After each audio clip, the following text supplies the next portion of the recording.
Okay, last class we have seen that there are some good values of z. Okay, for this good values of z, z transform this power series converges. Okay, and there are some bad values of z, the power series does not converge. So based on that, we have a thing called a region of convergence.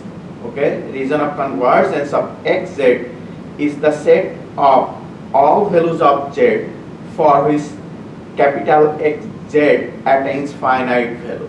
Okay, so the region of convergence is very important concept. The reason it allows the unique inversion of the Z transform and provides convenient characterization of the causality and stability properties of a signal or system. We'll talk about this later. And the region of convergence depends on the signal Xn or system's impulse response Hn is being transformed. Okay, so now let's look at some example to find the region of convergence. Let's just start with a very simple example. Okay, so this is example, the signal is Xn is equal to delta n, and we have seen in example 1 Z transform for this signal is 1. So the question, can we find any values of Z for which this capital Xz will not converge? In this case, you can see that Xz is equal to 1, means like the region of convergence will be whole Z plane or any value of Z you can take from the complex plane, right? So now let us look at example 2. You have seen that Xn is given like this and corresponding Z transform is going to be like this, okay? And then if you expand this summation, you are going to get terms like this, and from here if you put Z is equal to 0, Xz will not converge. So for this particular case, the region of convergence is entire Z plane except Z is not equal to 0, right? So now let's look another example. This example, you have seen example number 3, where the signal is given like this, okay? And in this case you can write Xz like equation 132, and if you expand this summation, you are going to get like this. And from this expression you can see that the region of convergence of this Xz is going to be entire Z plane except Z cannot be 0 and Z cannot be infinity.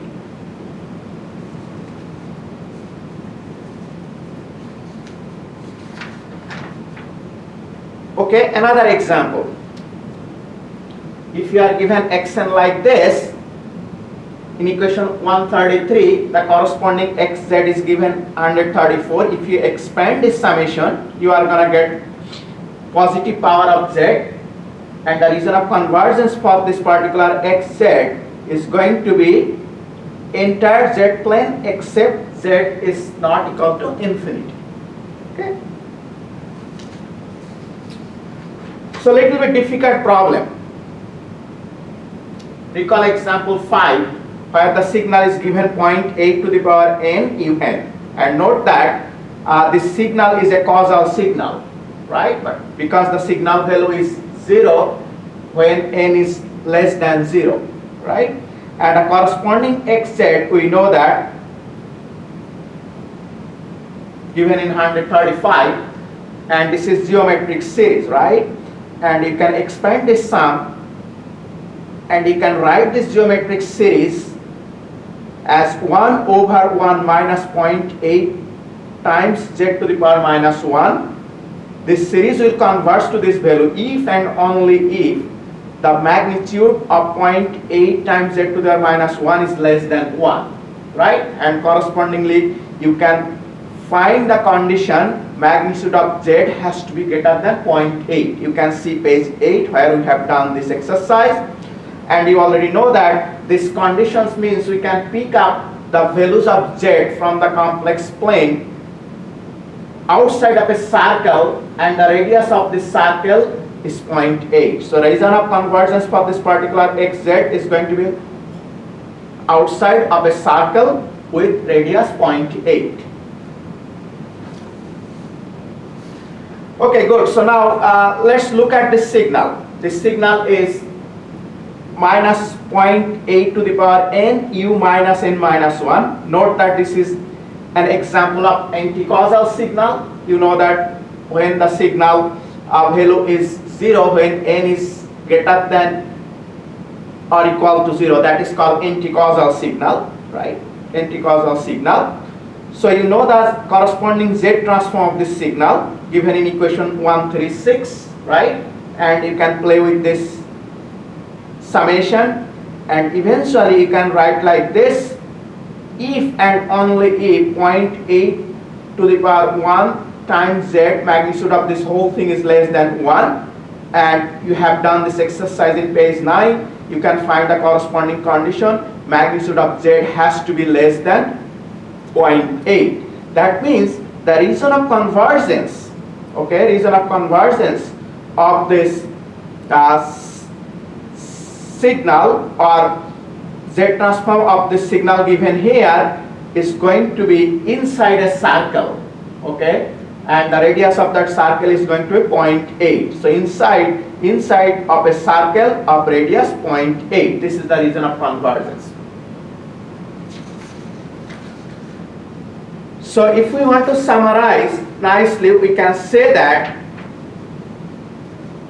if we have a causal signal, the region of convergence, you can see here, if we have a infinite duration causal signal, you can see from here that the region of convergence should be outside of a circle. So this is causal signal infinite duration outside of a circle. If we have an anti-causal signal, the region of convergence is inside a circle. Okay, so that's the point here. So we have covered this one and this one, right? So now let us look an example of a signal where you have both causal part and anti-causal part. So you have a causal part here and you have an anti-causal part. Note this xn is a non-causal signal. When you have both sides of the signal non-zero, that is called non-causal signal, right? We are asking that question, we are asking, find the corresponding Z transform for this given signal and the region of convergence. So the hint is here: find region of convergence for causal part and find region of convergence for anti-causal part. Okay. So from page 14 we have done the exercise. Region of convergence for causal part is going to be outside of a circle, and the radius of that circle is going to be this factor, decaying factor alpha. So that's why we have magnitude of Z greater than alpha. And if you look at the anti-causal part, you already have done the exercise in page 15. The region of convergence of anti-causal part is going to be magnitude of Z less than this decaying factor B, right? So interesting thing you should observe right now, we can have two different cases based on the values of alpha and B, right? Case number 1, if alpha is greater than equal B, there will be no overlapping region of convergence for causal and anti-causal part, right? Why?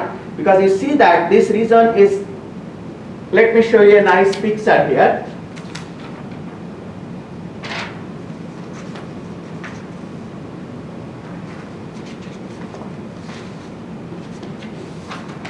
Okay, good. So this is the picture. So this is region of convergence for the anti-causal part, okay, inside a circle. This is the region of convergence for causal part, which is outside of a circle. If this radius is high and this radius is lower with respect to this radius, what will happen? There will be no common region of convergence, means there will be no overlapping of the region of convergence from both figure A and B, right? So in that case, this Z transform does not exist, okay? So you should write Z transform does not exist.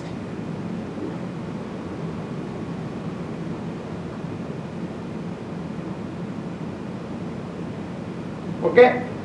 Does not exist. Case number 2, when alpha is less than beta, okay? Less than beta, what will happen? There will be overlapping between region of convergence of causal part and anti-causal part. We should see a picture here, okay? So this is gonna be the case. You can see that the region of convergence for causal part and anti-causal part, they will overlap, and the region of convergence for this capital XZ will be a ring, inside a ring. You can see that, right? So this shaded part is region of convergence. So this is quite interesting problem, and for that case you can write XZ, right? XZ is going to be 1 over, okay, is going to be 1 over 1 minus alpha times z to the power minus 1, then plus 1 over 1 minus b, right, z to the power minus 1. You already have done this, and this condition has to be magnitude of z has to be greater than alpha, right, but less than b. This is the region of convergence. Region of convergence of this given xn, right? So we have z transform of this signal when alpha is less than b. At that time we can write the z transform xz 1 over 1 minus alpha z to the power minus 1. This is for causal part, right? This is for causal part. Okay, you already know how to get z transform causal part. This is for anti-causal part. Okay, and region of convergence, magnitude of z has to be greater than alpha but less than b. If you combine these two conditions, alpha has to be less than b, and of course for the causal part this is going to be the condition, and for anti-causal part this is going to be the condition. Okay, so that's the whole point here.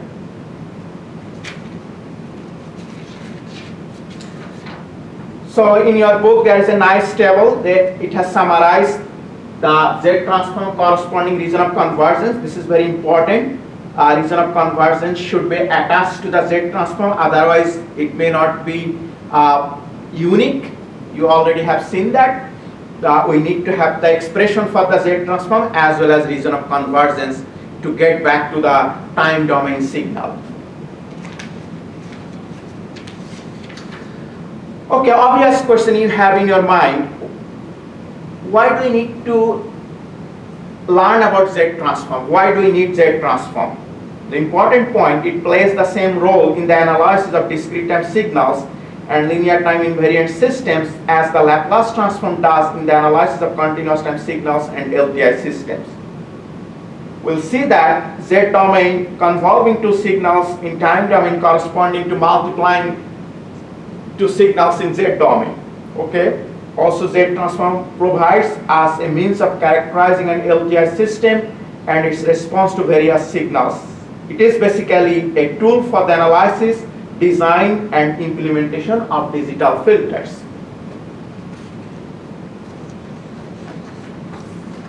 Some properties of Z transform, okay, some properties of Z transform. The linearity property, this is quite obvious that if I give you Z transform of two signals, and I ask you to find the Z transform of a linear combination of those two signals, you can multiply, you can add this corresponding Z transform with these weight factors A1 and A2. Okay. Delay property.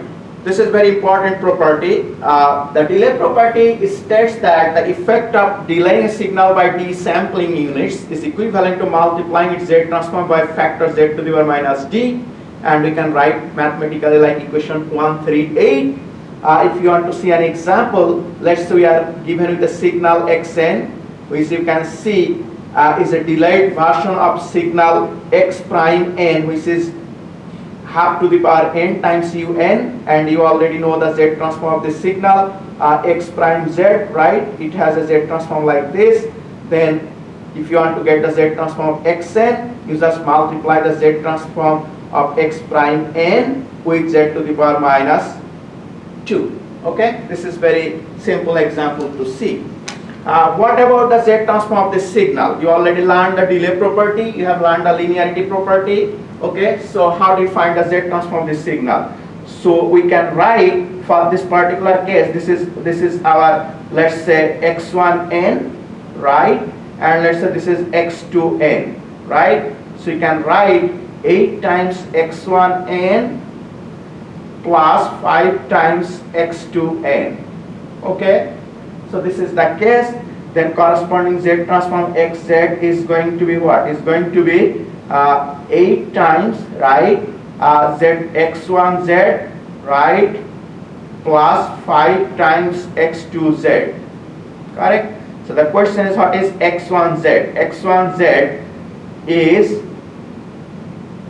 Z transform of, right, Z transform of up to the power, okay, n minus 2 times un minus 2, right? So you already know that is going to be z to the power minus 2 is going to, you are going to use the delay property here, 1 over 1 minus half, right, z to the power minus 1, correct? And what about x2z? X2z is going to be z transform of, right, z transform of to the power n un, right? So you already know that Z transform of this signal is going to be 1 over half, right? Then Z to the power minus 1. So that's the answer. So from here we can write xz is equal to 8 times Z to the power minus 2, 1 minus 0.5, right? Z to the power minus 1 plus 1 over 1 minus 0.5 Z to the power minus 1, right? So that's going to be the case. In this particular case, you know the region of convergence of this one. So the region of convergence for particular case, okay, region of convergence is going to be magnitude of Z greater than half, okay, greater than half, right? And in this case, same, region of convergence is going to be magnitude of Z greater than half, right? So that's the case, okay? So that's the whole region of convergence is going to have magnitude of Z greater than half. Okay, good. So another property is convolutional property. The convolution property states that convolution in the time domain, becomes multiplication in Z domain. Means if I have a signal which is yn convolving Hn with Xn in Z domain, capital YZ is going to be capital Hz times capital Xz. This is very useful. We'll talk about that later.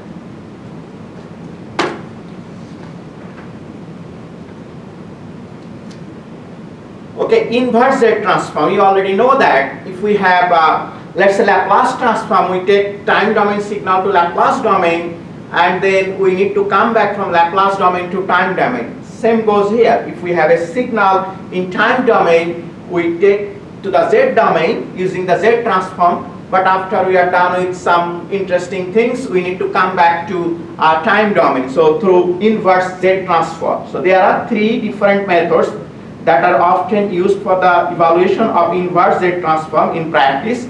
One is called direct evaluation by contour integration, okay. Another is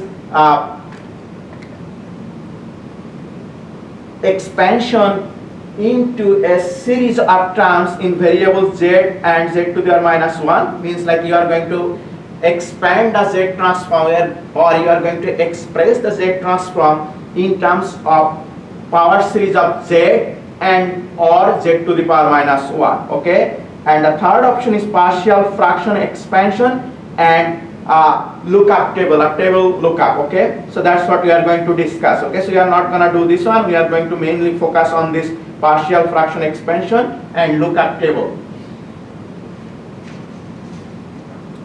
and also we'll discuss bit about this one, okay, bit about this one. So let's focus on this idea, okay.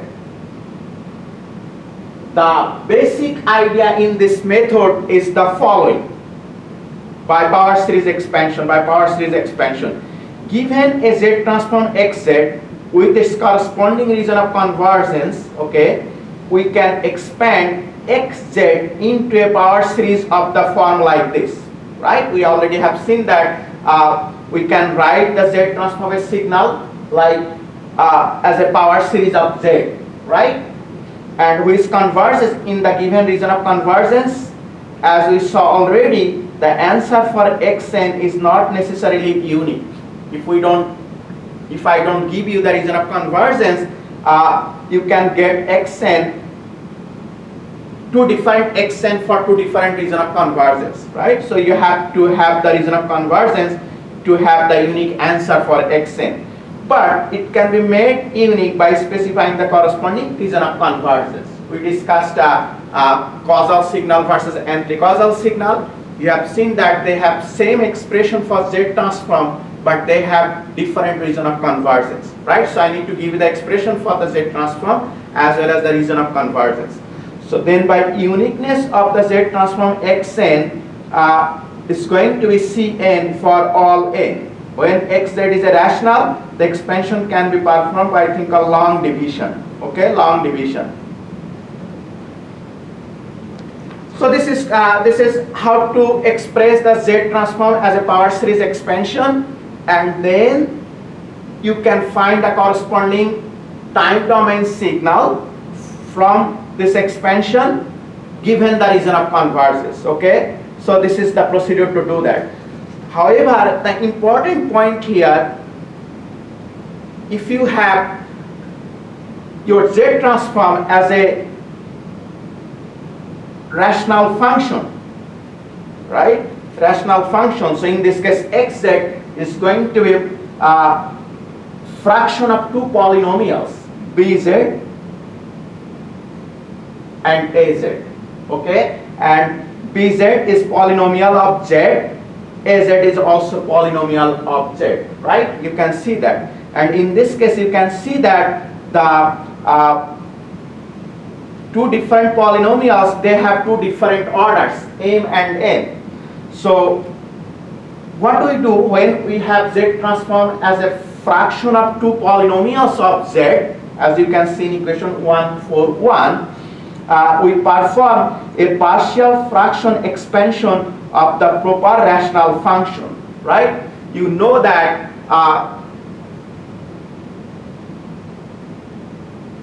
you know about the partial fraction expansion from APSI 173. How do we, if we have fraction of polynomials, we can do partial fraction, right? Partial fraction expansion. Now, do you know a thing called proper rational function versus improper rational function? A rational function of the form is called proper if an in this expression an is not equal to 0 and m is less than n. This is called proper rational function, right? This is called proper rational function. On the other hand, if m is greater than equal n in this fraction of polynomials, this is called improper rational function. So there are two different types of function. One is called proper rational function, another is called improper rational function.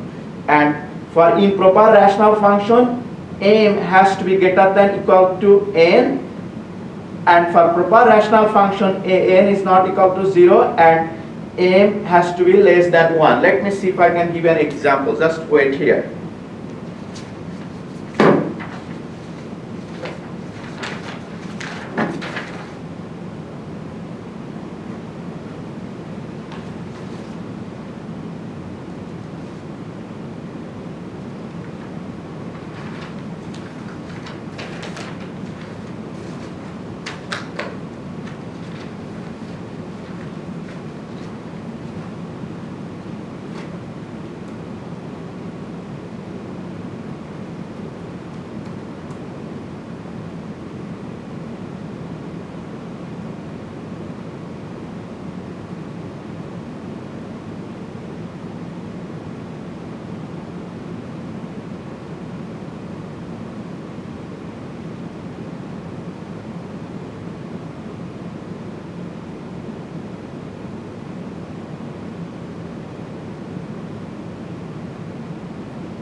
So example of improper rational function.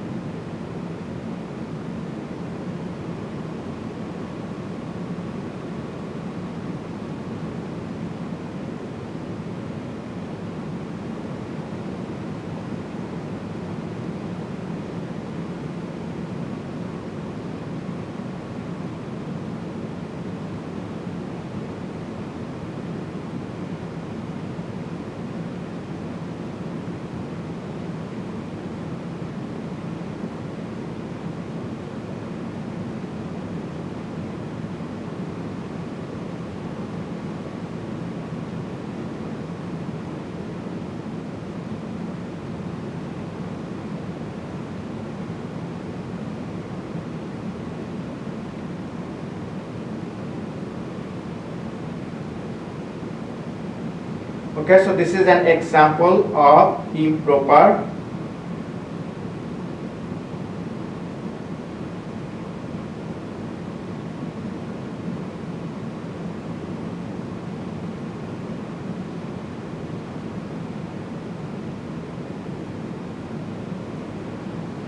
this is an example of improper rational function. In this case, you see that m is 3, okay, and n is 2, right? So m is greater than n. So this is improper rational function. Okay, good. So we have good understanding about proper and improper rational function. Okay, so now let's look carefully. So we are given with the fraction of polynomials bz over az.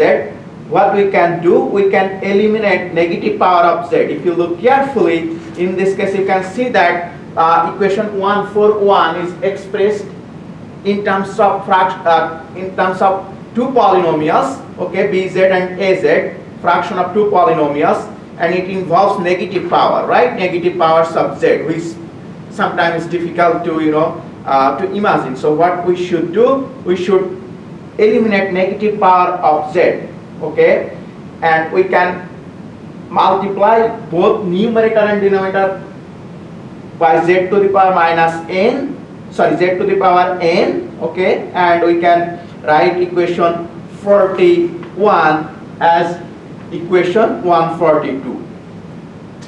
Okay, since n greater than m, we can write xz over z, okay, is equal to bz over az. What I have done, I have taken a common term z from here to here, okay, so that means b0 z to the minus 1 and b1 z to the minus n minus 2, so and so forth, right? And the bottom remain as it is. Okay, so this is also a proper fraction. So now our task is to express the above fraction as a sum of multiple simpler fractions through partial fraction expansion. For this purpose, we express that denominator az, okay, as a product of a number of first order polynomials. That is, we are going to write az as a product of first order polynomials. You can say this is first order polynomial and this is the product. And depending on the order of az, let's say order is n, we are going to get two cases. We have two distinct cases, okay, different or distinct pk. That time we'll have a product of capital N first order polynomials. And sometimes we can have repetitive pk. Az contains factor z minus pk to the power l, means we'll have repetitive pk, okay. So I think it's good idea to have an example, okay. So let's talk about this one, okay. Let's talk about this one. So xz is given here, okay, xz is given here. So in this case, the region of convergence is given here, okay. There are three region of convergence. So this is inside, outside of a circle, right?